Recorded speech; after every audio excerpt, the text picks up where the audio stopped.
ہم میں سے بہت سے لوگوں نے یہ سنا ہوگا اور کچھ لوگ اس بات پر یقین بھی رکھتے ہیں کہ جب ہمارے ہاتھ پر کھجلی یا خارش ہوتی ہے تو اس کا مطلب ہے کہیں سے پیسے آنے ہیں۔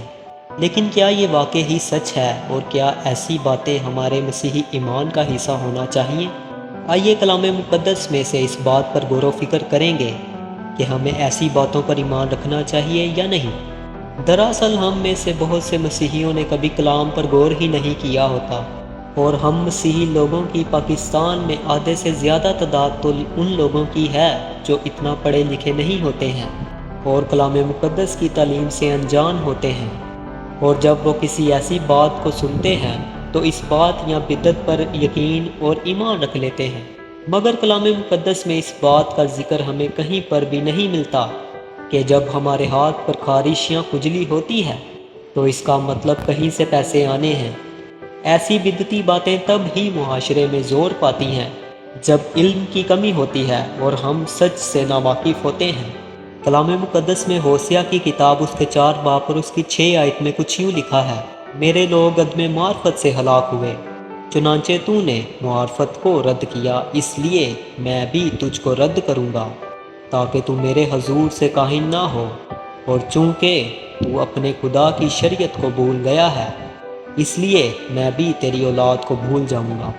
میرے عزیزوں، یہاں پر خدا کا کلام ہمیں بتا رہا ہے کہ میرے لوگ علم کی کمی کی وجہ سے ہلاک ہوتے ہیں، لیکن یوحنا کی انجیل اس کا 8 باب اور اس کی 32 آیت میں لکھا ہے: اور سچائی سے واقف ہوگے اور سچائی تم کو آزاد کرے گی۔ اور سچائی یہی ہے کہ یہ بات جھوٹی ہے کہ جب ہمارے ہاتھ پر کھجلی یا خارش ہوتی ہے تو پیسے آتے ہیں۔ جب ہم کوئی ایسی بات کو سنتے ہیں جو ہمارے کلام سے ہٹ کر ہوتی ہے اور ہماری عقل کے لیے نہیں ہوتی ہے تو ہمیں کلام کے پیمانے سے اسے ماپنا چاہیے کہ یہ بات درست ہے یا نہیں۔ یقیناً ایسی باتیں ہمیں ایک قید میں ڈالتی ہیں جن سے نکلنا انسان کے بس کی بات نہیں ہے۔ ان جھوٹی باتوں پر فتح حاصل کرنے کے لیے ہمیں کلام کی سچائی سے واقف ہونا ہے، اور سچائی یہی ہے کہ مسیح یسوع نے ہم مسیحیوں کو ہر طرح کی قید سے آزاد کر دیا ہے۔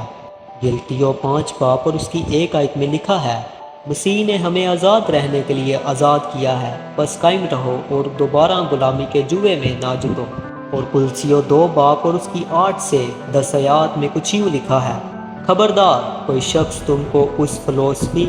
اور لا حاصل فریب سے شکار نہ کر لے جو انسانوں کی روایت اور دنیاوی ابتدائی باتوں کے موافق ہیں، نہ کہ مسیح کے موافق،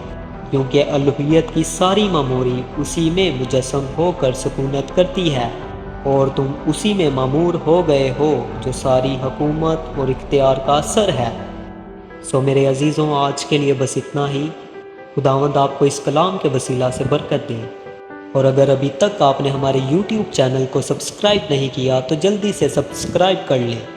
اور خدا کے زندہ کلام کو ان لوگوں کے ساتھ شیئر کیجئے جو ان بدعتی باتوں میں پھنسے ہوئے ہیں، تاکہ وہ لوگ آزاد ہو سکیں، کیونکہ مسیح یسوع نے ہمیں آزاد رہنے کے لیے آزاد کیا ہے۔